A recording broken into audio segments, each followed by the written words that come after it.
안녕하세요. 저는 30대 후반의 공무원직으로 열심히 나라를 위해 일하고 있는 여자입니다. 제가 이곳에 사연을 올리게 된 계기는 몇 년 전에 저에게 일어난 아주 어이가 없고 소름 끼치는 일이 발생했기 때문입니다.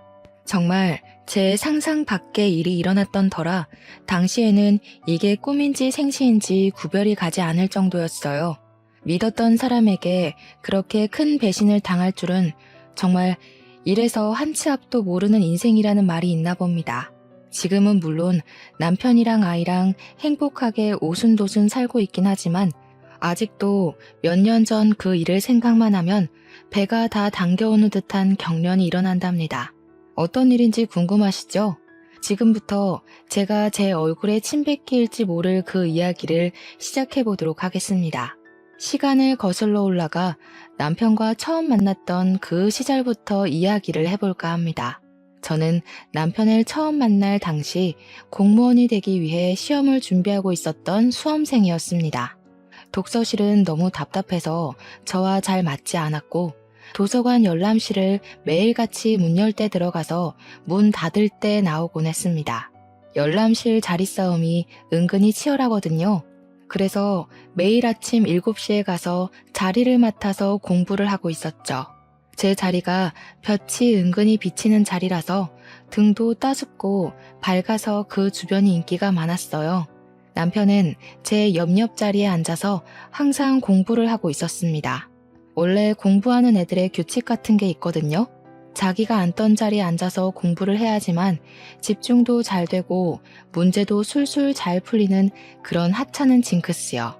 그날 원하는 자리에 앉지 못하면 은근히 공부가 안 되고 신경 쓰이고 해서 하루를 망치곤 하거든요. 매일 아침 7시에 가서 문 열자마자 그 자리를 차지하고 공부를 하는 자리에 집착적인 사람은 물론 저와 남편밖에 없긴 했습니다. 그러다 보니까 서로에게 조금 안면이 있고 눈길이 가게 되었달까요? 관심이 생겼다는 건 아니고 그런 거 있잖아요. 자연스럽게 오늘도 왔네, 내일도 오려나 하는 그런 정도요. 그때는 둘 다 미친 듯이 공부를 할 때라 서로에게 말을 걸거나 궁금할 것도 없긴 했어요. 당장의 합격이 가장 중요한 일이었으니까요. 가끔 화장실에 갈 때나 음료를 뽑아 먹으러 움직일 때마다 남편의 자리를 힐끗 보면 공부 중인 책들이 질비해 있었는데요. 자연스럽게 남편이 변리사 시험을 준비하고 있다는 사실을 알게 되었어요. 변리사 시험은 웬만한 머리로 합격하기 힘들다는 이야기를 익히 들어 알고 있었기에 참 똑똑한 사람인가 보다 하고 말았죠. 제 시험이 코앞에 있는데 제가 뭐 남의 인생에 궁금해할 시간이 있었을까요? 아무튼 소위 말하는 코피 쏟을 정도로 빡세게 열심히 공부를 하고 있었던 어느 날 정말로 제가 코피를 쏟고 말았습니다. 제가 놀래서 정숙해야 하는 도서관에서 하고 소리를 내고 말았던 거죠. 제 소리에 놀란 남편이 저를 쓱 봤는데 제가 진짜 책에 뚝뚝 떨어질 정도로 코피를 흘리고 있으니까 자기도 깜짝 놀란 거예요. 자기도 모르게 헐 이러는 바람에 다른 자리에 앉아있던 사람들까지 인상 쓰면서 저희 다 쳐다보고 놀래서 저도 죄송하다고 사과드리고 그러고 나서 열람실 밖으로 뛰어나왔죠.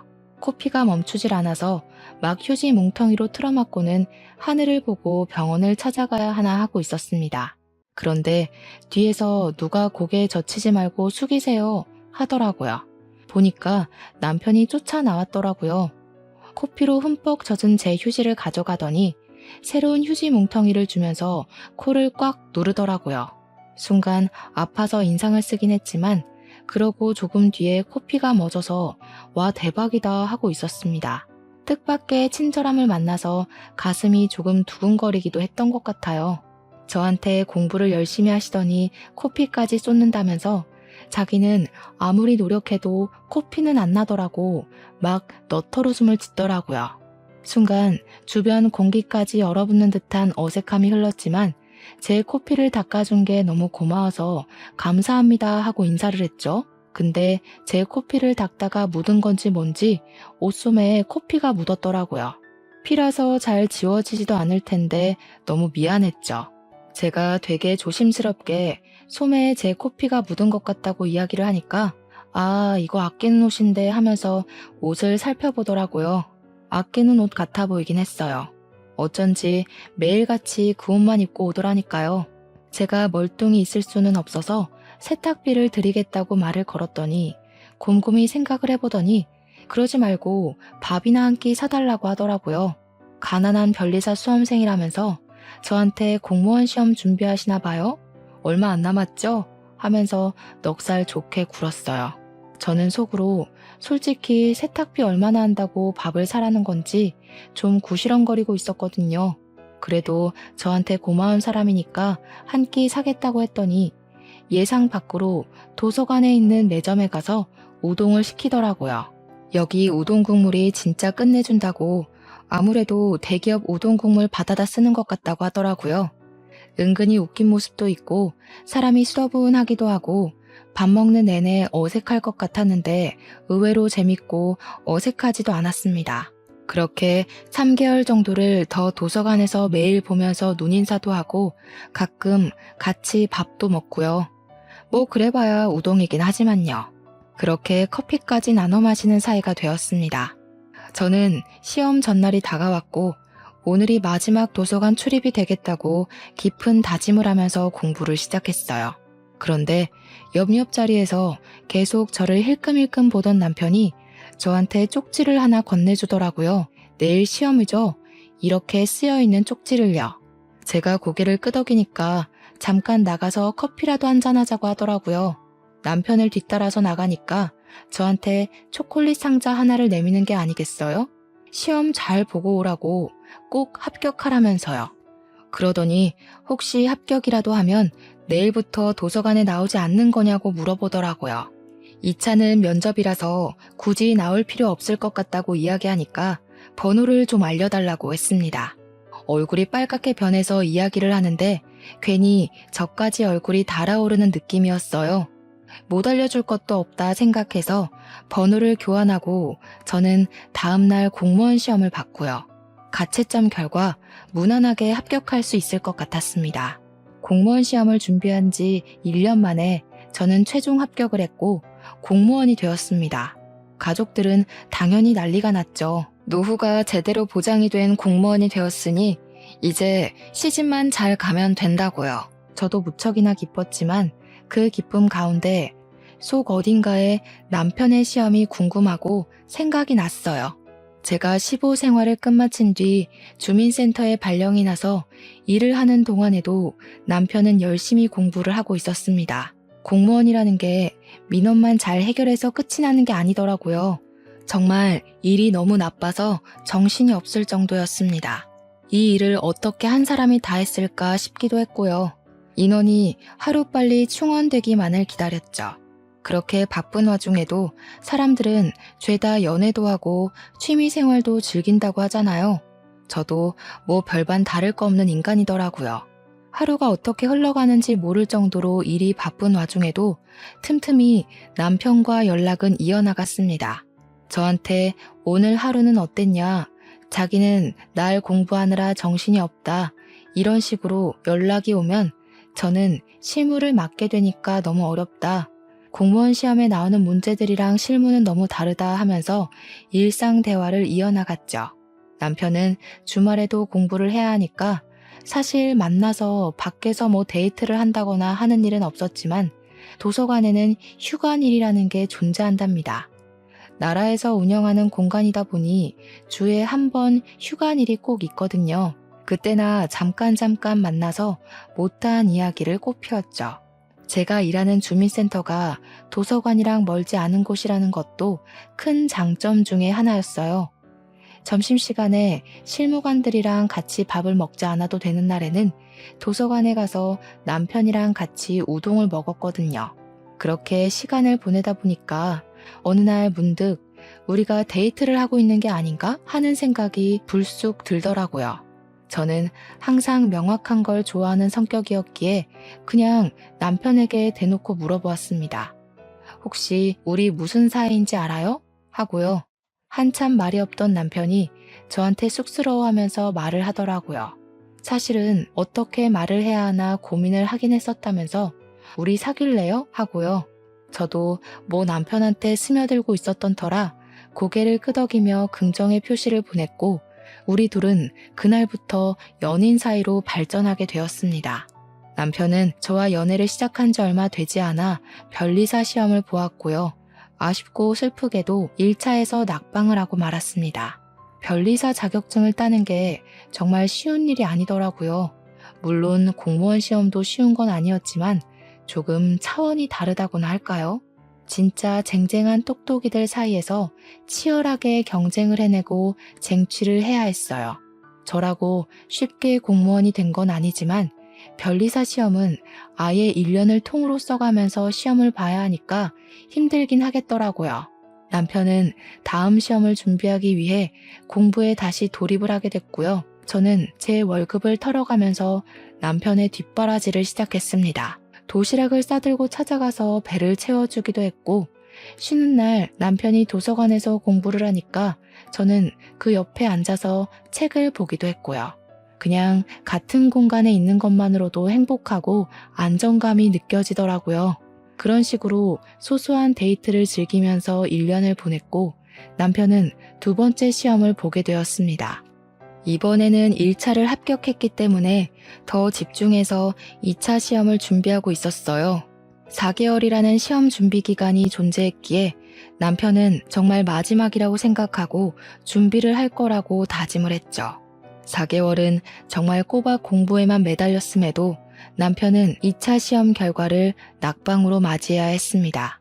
그렇게 연말은 찾아왔고 남편과 저는 우중충한 분위기로 새해를 맞이할 준비를 시작했어요. 그렇게 2년 가까이 만나오면서 나이가 어느 정도 홍기에 가까워져 오게 되었습니다. 물론 남편과 알게 된 시간은 좀 더 길었지만 연인이 된 시점으로 봤을 때는 2년이었죠. 제 나이가 벌써 35살에 접어들었고 집에서는 공무원 딸내미 언제 시집가나 목 빠지게 기다리고 계셨어요. 솔직히 공무원이 월급은 좀 작을지 몰라도 연금 생각하면서 버티는 거 아니겠습니까? 정년도 길고 노후 보장은 정말 확실한 직업이니까요. 게다가 나라의 녹봉을 먹는 직업이니 국가에서 지원이 나오는 것도 꽤 괜찮은 게 많았거든요. 자연스럽게 선자리가 줄줄 이어지곤 했습니다. 그때마다 저는 당연하게도 만나는 사람이 있다고 거절을 하긴 했었는데 저희 집에서는 무척이나 탐탁지 않아 했습니다. 변리사 시험을 준비 중인 남편은 기약 없이 공부를 해야 하는 입장이었으니까요. 공부만 죽으라고 하는 사람이 돈이 있겠습니까? 당연히 돈도 없고 돈을 벌지도 못하는 입장이었으니까 우리 딸이 뭐가 모자라서 저런 남자를 만나냐고 했어요. 같은 공무원이나 아니면 교사 같은 사람이라도 만나면 정년까지 얼마나 안정적이겠냐고 저를 설득하셨죠. 어쩐지 선자리를 들이밀 때마다 저랑 비슷한 직업군에 있는 사람들로 추려오시더라고요. 저는 버티다 안 되겠기에 남편에게 솔직하게 이야기를 했습니다. 집에서는 제가 하루라도 빨리 결혼하길 원하고 있다고요. 안정적인 직장을 가지고 노후가 보장된 사람이랑 결혼하기를 바라고 있어서 그런 사람들을 골라다가 선자리를 들이민다고 했습니다. 그때 남편은 정말 바보 같게도 저에게 헤어지자고 이별을 고했습니다. 자기가 앞으로 몇 년을 더 공부하게 될지 기약이 없다면서 부모님 마음에 쏙 들 수 있는 좋은 사람을 찾아가라고 했어요. 그런 남편의 자신 없는 모습에 저도 지쳐서 헤어지겠다고 해버렸습니다. 일주일이 지나고 2주일이 지나도 헤어진 남편에 대한 생각이 떠나가질 않더라고요. 밥은 먹고 있나 공부는 하고 있나 하면서요. 결국은 참지 못하고 도서관 앞으로 찾아가서 결심을 하고 열람실에 들어갔는데 남편이 없더라고요. 연애를 하는 동안에도 거의 땡땡이 치는 모습을 본 적이 없어서 어디 아픈 건 아닐까 걱정이 되더라고요. 저도 모르게 남편의 집을 찾아가게 되었습니다. 남편의 집 앞에 도착해서야 이성이 찾아오면서 제가 여길 왜 왔는지 도무지 모르겠더라고요.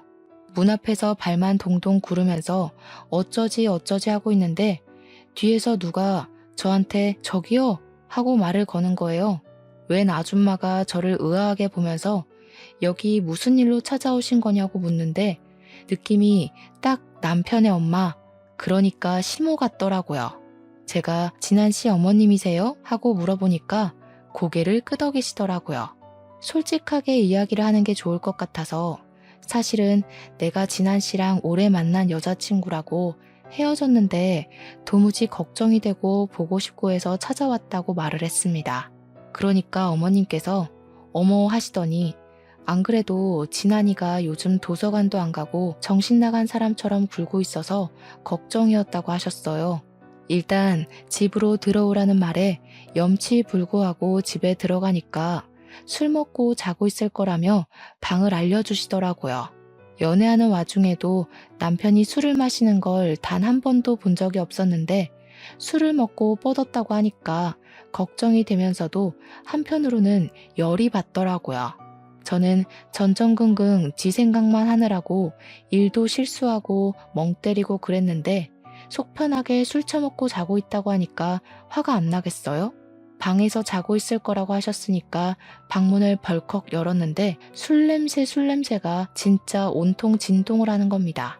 순간 공부를 하고 있어도 모자랄 시간에 이게 뭘 하고 있는 건가 싶어서 남편의 등짝을 짝소리 나게 때렸어요. 아팠는지 비몽사몽한 목소리로 엄마 왜 때려 하는데 어이가 없어서 내가 네 엄마로 보이니? 한마디 해줬어요. 그러니까 제 목소리에 놀라서 눈을 번쩍 뜨더라고요. 떨리는 목소리로 눈을 비비면서 여긴 어떻게 왔어? 하고 물어보는데 저도 울컥했어요. 네가 걱정돼서 왔다고 도서관에 얼굴 보러 갔더니 없더라고. 근데 술을 처먹고 자고 있냐고 한 소리 했죠. 갑자기 제 손을 덥석 잡으면서 미안하다고 자기가 실수했다고 저 없이는 못 살 것 같다고 하면서 엉엉 울더라고요. 뒤에서 조용히 지켜보시던 어머님께서 쟤는 왜 저래 하는 눈빛으로 남편을 바라보고 계셨습니다. 남편은 아랑곳하지 않고 너랑 헤어지고 공부도 안 돼서 내내 술만 먹었다고 자기 버리지 말라고 애원을 했어요. 저한테 어떻게든 자기가 변리사가 되어서 호강시켜 줄 테니까 제발 선보지 말라고 하더라고요. 가만히 듣고 계시던 어머님께서 저를 뚫어지게 쳐다보시면서 아가씨, 선 봐요? 하시더라고요. 그래서 아니라고 제가 보겠다고 한 건 아닌데 집에서 자꾸 닥달을 하신다고 이야기를 했죠. 어머님께서 한숨을 푹 쉬시면서 자기가 다 미안하다고 하셨어요. 우리 아들이 참 똑똑했어. 공부도 엄청 잘했고 대학도 내노라 하는 유명한 학교를 나왔고 근데 대기업에 떡하니 취업해놓고 회사 생활 몇 년 하더니 도저히 안 되겠대. 직장 스트레스 견디지 못하겠다고 질질 짜더라고. 그래서 내가 지원해 줄 테니까 공부를 더 해보라고 했어요. 우리 아들이 공부 하나는 기가 막히게 잘했으니까 잘할 거라고 생각했는데 이렇게 2년이나 보낼 줄은 몰랐어. 원래 변리사 시험이 한 번에 되기 힘든 거 알고 있어요. 전 이해하고 기다릴 수 있어요. 무작정 기다리라고만 할 수도 없고. 아가씨네 집에서 물론 우리 아들이 부족해 보이겠지. 그렇겠지만 우리 아들이랑 결혼을 할 생각은 없어? 갑자기 결혼을 이야기하시는 바람에 저는 놀라서 눈을 동그랗게 떴습니다. 아주 잠시 고민을 하다가 솔직히 털어놨어요. 현실적으로 무지개 공부하는 남편을 두고 당장 제 월급만 가지고 생활하기가 쉽지 않을 거라고요. 그러다 애라도 덜컥 가지면 정말 막막할 것 같다고 언제 취직이 될지도 모르는 거고 그렇다고 아예 결혼 생각이 없는 것도 아니라고 했습니다. 이번에 짧은 이별을 겪어보니까 서로에 대한 마음이 얼마나 깊은지 한 번 더 깨닫게 된 것 같다고요. 그 말을 끝마치기 무섭게 시모가 저한테 갑자기 재산 자랑을 하시더라고요. 내가 우리 남편이 병으로 급사하고 받은 보험금을 어찌 굴려야 하나 고민을 했거든. 그러다가 독거노인 할머님들이 만든 소품을 판매하기로 사업을 시작했어. 이게 인터넷에 꽤 소문이 퍼져가지고 주문도 많이 받고 봉사재단에서 후원도 들어오기 시작하면서 꽤 수익이 남아. 좋은 마음으로 시작해서 그런 건지 다 내 돈복으로 돌아오더라.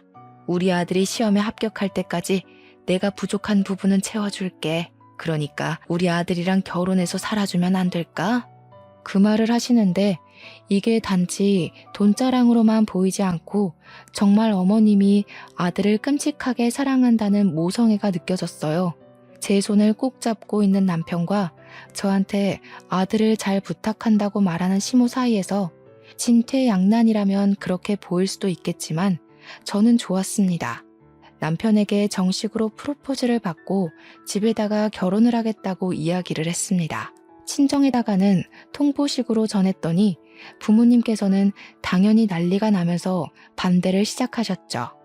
어떻게 다른 직업도 아니고 백수사위를 맞으라고 이야기를 할 수 있냐고요. 아무리 사돈어른이 가진 돈이 있다고 해도 그렇게 평생 살 수 없지 않냐고요. 사업하는 사람이 언제까지 사업이 잘 될 거라는 보장도 없고 귀하게 키운 딸 그런 불구덩이 속으로 보낼 수 없다고 하셨어요. 죽어도 안 된다고 머리까지 싸매고 반대를 시작하셨고 우리 남편은 문전박대를 당하기 일쑤였으며 속음을 맞기도 했습니다.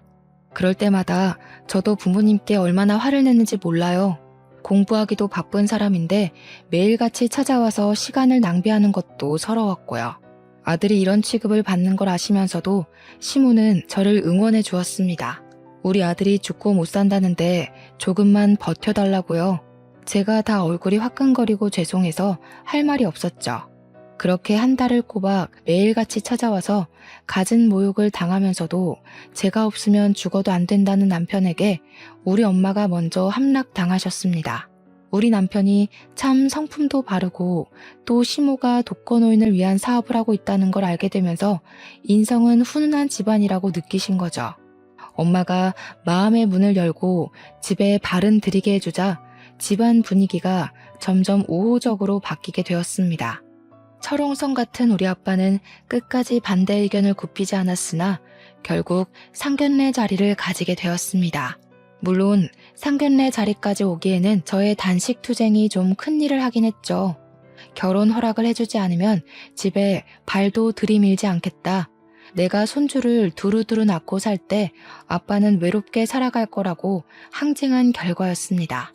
상견례 자리에서 시모는 고개를 연신 숙여가며 모자란 아들을 받아주셔서 정말 감사드린다고 인사를 하셨어요. 귀한 딸을 며느리로 맞이할 수 있게 허락을 해주셔서 감사하다고요. 시모가 저 자세로 나오면서 저를 아낌없이 사랑해주겠다고 말을 하자 우리 엄마도 몸둘 바를 몰라 하셨습니다. 아빠는 여전히 노기가 가라앉지 않아 심기불편해 하셨지만요. 그래도 시모가 시집살이 같은 거 절대 시키지 않을 거라고 애들 살림에 관심 갖지 않을 거고 매달 일정 금액도 지원해 주겠다고 하셨어요. 집도 원한다면 본인 이름으로 대출을 받아서 해줄 거라고 하니 그제야 아빠의 화가 점점 가라앉았죠. 세상에 어느 부모가 자기 딸을 귀하게 대접해 주겠다고 연신 굽신거리는데 싫은 사람이 어디 있겠습니까? 결국엔 다들 웃는 얼굴로 상견례 자리를 마치게 되었고 자연스럽게 결혼식 날을 잡게 되었습니다. 제 친구들이며 공무원 동료들은 백수랑 결혼한다는 사실에 무척이나 놀라워했습니다. 누구보다 안정적인 노후를 위해 달려온 저의 파격적인 행보에 얼마나 사랑하면 저럴 수 있을까 싶었던 거였겠죠.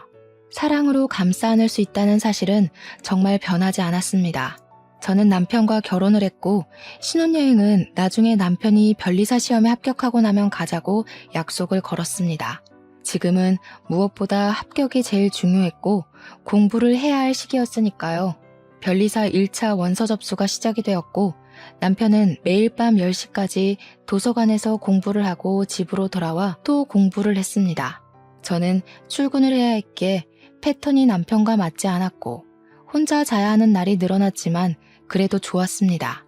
남편이랑 한 공간에 있다는 사실 자체가 안정이 되는 일이더라고요.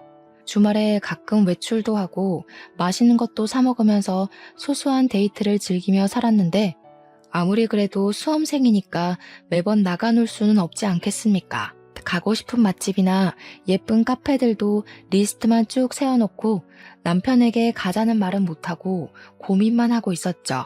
우리 부모님한테 가자고 이야기를 하면 아빠가 뻔히 그런 남편 만나니까 데이트도 못하고 고생하는 거 아냐? 라고 할 게 뻔했거든요.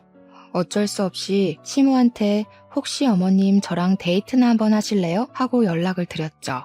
그랬더니 시모가 처음에는 뭘 그런 아기자기한 곳을 자기랑 가냐며 피하시다가 남편이 공부 중이기도 하고 제가 다른 남자랑 갈 수는 없잖아요 하니까 가자고 하시더라고요. 한 번, 두 번 그렇게 저랑 맛집에 줄을 서서 밥을 먹기도 하고 예쁜 카페에 가서 서로 사진도 찍고 하면서 시간을 보내니 즐거우셨나 봐요. 맨날 집에서 일만 하시다가 젊은이들 가는 공간에 같이 가서 바람 쐬고 하니까 좋으신 거죠. 어느 날부터는 먼저 연락이 와서 파주에 엄청 맛있는 유부 우동집이 있다던데 한번 가보자 하면서 저를 끌고 다니셨어요. 그래서 남편보다 시모랑 훨씬 더 즐거운 추억을 만들게 되었죠. 항상 시모는 저에게 네가 우리 집안의 복덩어리다. 내가 우리 며느리 덕에 노후가 행복하다 하시면서 저를 축혀 세워주셨습니다. 다 늙어서 이렇게 맛집이라는 곳에 가서 줄 서서 밥도 먹어보고 젊은 애들이 가는 아기자기한 카페에 와서 수다를 떨고 여유를 즐기게 될 줄 몰랐다고 하시더라고요. 어머님이 자기 젊었을 때 이런 곳이 없었던 것도 있지만 시부가 이런 데에 데리고 올 생각도 안 했다고 하셨어요. 결혼 생활 내내 집에서 살림하고 밥 차리고 한 기억밖에 없다면서 즐거운 추억이 없었다고 하시더라고요. 건설업에 종사하셨던 시부는 맨날 영업을 뛰러 다녔기에 허구한 날 술만 먹고 들어오셨대요.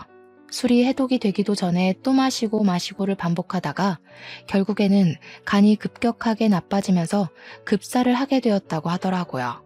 아이를 하나 가지게 된 것도 정말 우연치 않게 생긴 거라고 하시면서 같이 잠자리를 드는 날이 거의 없었다고 하셨습니다. 그러면서 제 손을 잡고 공부하는 남편 힘들지 않냐고 잘 버텨내고 이겨내줘서 고맙다고 하시는데 눈물을 뚝뚝 흘리시더라고요. 어디서 이런 똑부러진 아이를 며느리로 맞이할 수 있겠냐면서 복덩이다 우리 복덩이 하셨습니다. 저는 어머님이 잘 봐주신 덕이라고 앞으로 효도할 수 있게 노력할 거라고 남편도 시험에 꼭 붙을 거라고 했습니다. 이번 시험에도 남편은 1차 시험에 당당하게 합격을 했고 2차 시험을 준비하느라 정신없었죠. 그러던 와중에 남편이 고시원에 들어가서 아예 먹고 자는 시간 이외에 공부에만 집중을 하고 싶다고 이야기를 했어요. 저는 남편을 믿었기에 허락을 해주었고 응원도 해주었습니다.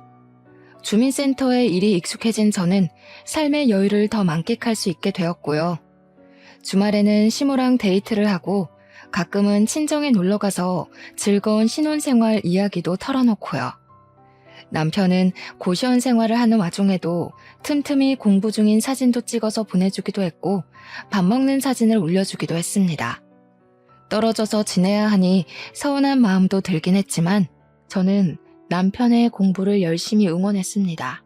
그러던 어느 날 TV 프로그램에서 어머님의 사업을 취재하러 나온 거예요. 그동안 독거노인을 위한 프로젝트를 진행하면서 소문은 꽤 있었지만 제대로 빛을 발한 순간은 없었거든요. 방송에서 정말 꼼꼼하게 취재를 했고 폭발적인 반응이 일어나게 되었습니다. 저렇게 대단한 일을 하는 업체도 있구나 하면서 사람들이 관심도 가져주고 기사도 많이 쏟아지고 각종 매체에서 어머님의 인터뷰를 따내려고 노력했죠. 어머님은 순식간에 유명 인사가 되었고요. 사업은 이전과 비교할 수 없을 정도로 엄청나게 성장하게 되었습니다. 남편은 2차 시험을 무사히 치렀고 그렇게 또 한 해가 저물어가게 되었습니다. 남편은 변리사 시험을 본 지 4번째 만에 드디어 합격이라는 것을 하게 되었습니다. 정말 세상을 다 가진 기분이 들었다니까요. 어머님 사업은 잘 되지 남편은 변리사가 되었지. 남편은 저에게 이제 우리 고생 끝난 거나 다름없다고 행복길만 열렸다면서 저를 업고 아파트 단지 한 바퀴를 돌겠다고 난리를 쳤어요. 우리 시모는 그런 남편을 보면서 주책이야 하면서도 우리 남편 고생했다고 토닥여 주었죠. 친정에서도 드디어 변리사 사위 얻었다면서 축하 파티를 열어주셨습니다. 그렇게 당당하게 자격증을 따고 그동안 쌓아두었던 경력들이 빛을 발할 시간이었습니다. 좋은 대학을 졸업한 것도 대기업에서 일을 했었던 경력들까지 한데 모이니 인정이 되더라고요. 우리 남편은 시청에 있는 꽤 유명하고 큰 변리사 사무실에 취직을 하게 되었고 초봉치고는 꽤 많은 돈을 벌어오기 시작했습니다. 정말 너무나도 다행인 건 돈을 벌면 갖은 유혹에 시달릴 법도 한데 우리 남편은 정말 저밖에 모르는 사람이었다는 겁니다. 월급도 전부 저에게 갖다 바치고 합격했으니까 신혼여행을 다녀오자는 약속을 지키겠다고 하더라고요. 저는 생각도 해보지 않았던 신혼여행이라 무척이나 들떠 있었습니다. 구정 연휴에 앞뒤 연차까지 모조리 붙여서 길게 신혼여행을 다녀왔어요. 어머님께서는 저에게 가서 펑펑 쓰고 놀라며 큰 돈을 쥐어주시기도 했습니다. 우리 아빠도 드디어 변리사 명함이 찍힌 우리 남편을 보면서 인정을 해주었고요. 앞으로 우리 사위는 건강만 하라고 마음을 쏙 뒤집으셨네요. 그렇게 행복한 나날이 지속되는 줄 알았건만 남편이 새로 취직한 회사가 일이 정말 많은 회사였습니다. 가 신입이라고 일을 좀 적게 주나 했더니 정말 얄짤없이 굴려먹더라고요. 저는 어쩔 수 없이 주말 데이트는 시모와 함께 해야겠구나 하면서 새로운 맛집을 찾아 리스트를 정리하고 있었어요. 그런데 우리 시모도 사업이 갑자기 번창하게 되었다고 했잖아요. 그러다 보니까 인터뷰며 다른 기업이랑 협업이며 엄청 바빠지게 된 것이었죠. 공무원 생활도 바쁘다고 다들 입 아프게 이야기를 하는데 시모와 남편에 비하면 저는 정말 새 발에 피었습니다. 시모를 만나는 횟수가 점점 줄어들게 된 건 어쩔 수 없는 일이었어요. 일이 많이 바쁘시니까 지방 출장까지 가니까 내가 이해해야지 했죠. 그런데 어느 날부턴가 제가 전화를 하고 문자를 해도 시큰둥한 반응을 보이시는 게 아니겠어요? 주말에 바쁘시냐고 지난번에 못 가본 맛집에 가자고 이야기를 하면 저한테 그날은 다른 회사 사모님들이랑 약속이 있다고 거절하시고요. 또 어떤 날은 같이 협업을 하기로 한 대기업 임원들이랑 골프를 치러 가기로 했다고 바쁘다고 하시고요. 저는 우리 시모가 골프를 칠 줄 안다는 사실도 전혀 모르고 있었거든요. 오죽하면 저한테 화나신 게 있는 건가 싶을 정도였어요. 저한테 예전처럼 다정하지 않고 쌀쌀맞게 이야기를 하셨거든요. 하루는 남편이랑 같이 시댁에 갔는데 시모가 남편을 보면서 활짝 웃으시고는 우리 귀한 아들 어서와 하시더니 저를 보고는 왔니? 한마디 하시는 거예요. 제가 하도 이상해서 어머님 저한테 서운한 거 있으세요? 하니까 내가 너한테 뭐가 서운하겠니? 그냥 속이 터지는 거지 하더라고요. 제가 무슨 일이냐고 묻자 손을 휘휘 저으면서 아무것도 아니라고 자기 속이 시끄러운 거니까 내버려 둬라 하시대요. 같이 밥 먹는 내내 저를 한 번 보고 한숨, 남편 한 번 보고 한숨 하시더니 너네 아이는 언제 가질 거니? 하고 물으셨어요. 남편이 이제 슬슬 준비해보려고 한다고 대답하자 어머님께서 굳이 애를 꼭 낳아야겠니? 하시더라고요. 제가 아무 소리 안 하고 있다가 어머님 손주 보고 싶다고 하셨잖아요. 하니까 저를 쓱 보시더라고요. 아니 뭐 너네가 언제까지 같이 살지도 모르는 거고. 순간 제가 이게 무슨 소리인가 싶어서 아무 말도 못하고 있는데 남편이 엄마 그게 무슨 소리야? 하면서 짜증을 확 냈어요. 그러니까 시모가 움찔하면서 아니 뭐 사람 이름 모르는 거 아니냐고 말이 그렇다는 거지 하시대요. 저는 너무 충격이었죠. 갑자기 어머님이 저한테 왜 저러나 싶고요. 그렇게 2달이라는 시간이 흐르는 동안 어머님은 대놓고 제 연락을 피하기 시작하셨어요. 가끔 연락이 닿거나 어머님께서 전할 말이 있어 전화를 하실 때도 꼭 끝에는 아이를 갖지 말라고 몇 번이나 말을 하셨죠. 저도 슬슬 기분이 나빠지더라고요. 언제는 간이고 쓸개고 다 빼줄 것처럼 하더니 애도 싫다 저도 싫다 하시니까요. 저는 딱히 잘못한 것도 없는데 갑자기 내쳐지는 기분이 들어서 빈정상했죠. 그러던 어느 날 어머님께서 갑자기 저한테 만나자고 하시더라고요. 알겠다고 언제가 좋겠냐고 물어보면서 말을 했죠. 어머님, 지난번에 가려고 했다가 못 갔던 시장에 있는 맛집 가실래요? 하니까 저한테 무슨 시장에서 보자고 하냐며 넌더리를 치시는 거예요. 어머님 시장 구경하시는 거 좋아하셨잖아요 하니까 그것도 다 옛날 아니냐고 이제는 급이 다르대요. 잘 나가는 사업가에 변리사 아들까지 뒀는데 내가 시장 통해서 밥을 먹는 게 말이 돼? 언제는 1,000원짜리 핫바도 맛있게 나눠 먹었는데 저러니까 진짜 이상하더라고요. 방송을 탄 이후에 몇 개월을 회장 사모며 무슨 기업 임원들이며 하는 사람들이랑 어울리고 다니시더니 아무래도 그쪽에 물이 든 것 같았습니다. 저한테 주소를 보내주시면서 무슨 명품 매장 안에 있는 카페로 오라고 하시더라고요. 저는 명품 가방 파는 매장에서 카페까지 운영을 하는지 처음 알았습니다. 무려 집에서 40분이나 떨어져 있는 압구정동까지 오라고 하길래 멀리 떨어진 곳으로 부르는 시무가 영 이해가 안 됐습니다. 그래도 그쪽으로 나오라고 통보를 하셨으니까 어쩔 수 없이 갔죠. 장소에 도착을 하고 나니까 시무가 이미 이전에 약속이 있으셨나 보더라고요. 진주 목걸이를 치렁치렁하게 늘어뜨린 사모님처럼 보이는 여자랑 커피를 마시고 계셨습니다. 제가 어머님하고 부르니까 휙 돌아보면서 왔니? 한마디 하셨어요. 이 자리에 앉아도 되나 고민하고 있는데 그 사모님처럼 보이시는 분이 저를 보고 이분이 며느님? 하시더라고요. 근데 어머님이 맞아요 하는데 그 표정이 뭔가 상당히 이질적으로 느껴졌어요. 저를 위아래로 쭉 길게 훑어보는데 동물원 원숭이라도 된 기분이 들어서 별로더라고요. 시모가 저한테 갑자기 시비를 걸더라고요. 예, 너는 내가 여기까지 불렀으면 옷 좀 차려입고 오지. 이게 뭐니? 촌스럽게. 평소에 입고 다니는 그대로 입었는데 무슨 문제라도 있나요? 네가 들고 다니는 가방도 엘사 짝퉁이잖아. 내가 정말 부끄러워서 원. 어머님, 그럼 여기 명품 매장이던데 저 가방 하나 사주세요. 어머 얘가? 공무원 월급 쥐꼬리만큼 버는 주제에 명품 가방이 가당키나 하니? 남들은 지 시모한테 턱턱 사다 바친다던데 네 월급 3달 모아봐라. 여기 가방 하나 살 수 있나? 순간 제가 너무 부끄러운 거예요. 진주 목걸이를 한 사모가 그 사이에 일어나서는 먼저 가본다고 인사를 하는데 우리 시모가 벌떡 일어나서 고개를 숙이더라고요. 사모님, 다음에 뵙고 다시 이야기 나누자고 굽신거리면서 제가 잘 타이를게요 하는데 이게 뭐지 싶었어요. 그 사모님이 가시고 나서야 여기까지 무슨 일로 부르신 거냐고 물어보니까 시모가 저를 빤히 보더니 충격적인 이야기를 하시더라고요. 예, 내가 너 미워서 하는 소리 아니다. 우리 아들이 변리사가 되고 곧 억대 연봉을 받을 예정인데 한 달에 겨우 200만 원 버는 너랑은 급이 안 맞지 않겠니? 나도 사업이 잘 풀리고 나니까 내놓으라 하는 기업들 사모님한테서 이런저런 이야기를 듣게 되더라. 방금 나가신 사모님이 A기업 사모님인데 그 딸이 이혼해서 혼자라고 하더라고. 저는 시모가 무슨 이야기를 하는지 전혀 감이 오지 않아서 그냥 듣고 있었어요. 우리 아들이 변리사라고 하니까 마음에 든다고 하시면서 결혼했냐고 묻대. 하긴 했다고.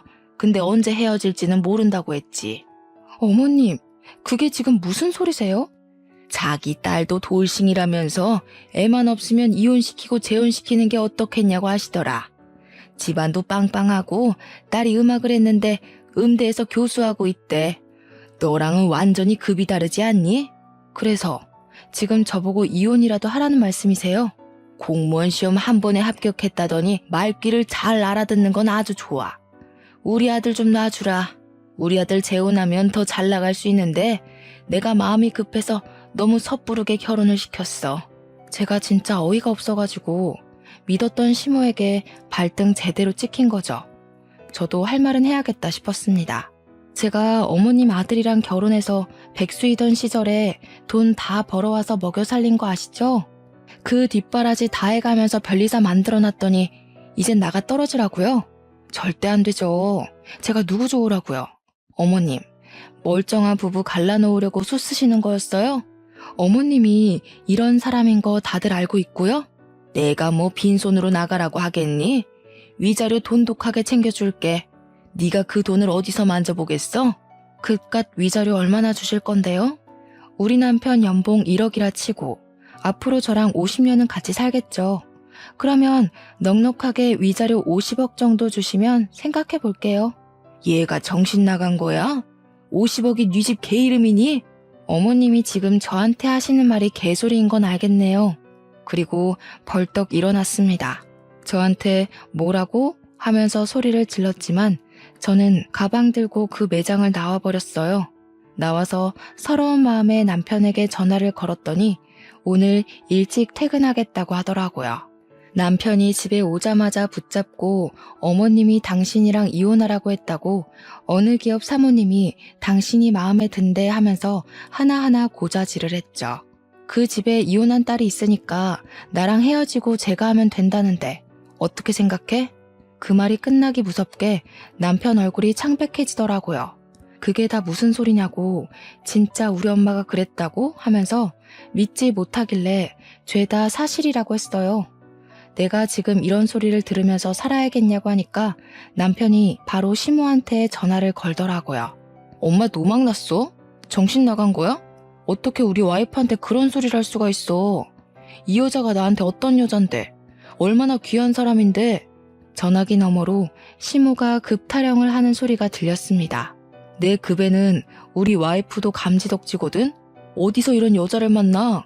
허튼 소리 할 거면 앞으로 우리한테 연락하지도 마세요. 그러더니 남편이 제 전화를 가져가서는 시모 번호도 차단해버리고 문자랑 전화도 차단시켜 놓더라고요. 저를 꼭 안아주면서 당신 없으면 못 산다고, 절대로 이혼 못한다고 하더라고요. 오히려 남편이 강하게 나오니까 제가 더 고맙지 뭐예요. 그 이후로 어떻게 됐냐고요? 당연히 시모는 우리 집에 발도 못 붙이게 되었죠. 남편에게 연락해도 받지 않았고 제 연락처에는 죄다 차단이 되어 있었으니까요.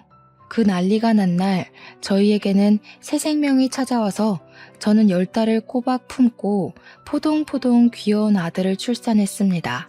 제가 임신한 걸 어떻게 알았는지 시모가 열받아서 남편 회사에 찾아가서 이혼하라니까 무슨 애를 낳고 있냐고 난리를 쳤대요. 당연히 그 난리친 이후로 우리 아이 한 번도 못 보고 지금까지 사는 중이랍니다. 우리 시모 사업은 방송 탄 이후로 아주 잠깐 반짝했다가 지금은 다시 시들시들해져서 이전으로 돌아갔어요. 회장 사모님들이며 임원들이며 단물 다 빠진 시모한테 골프는커녕 전화도 안 하는 것 같더라고요.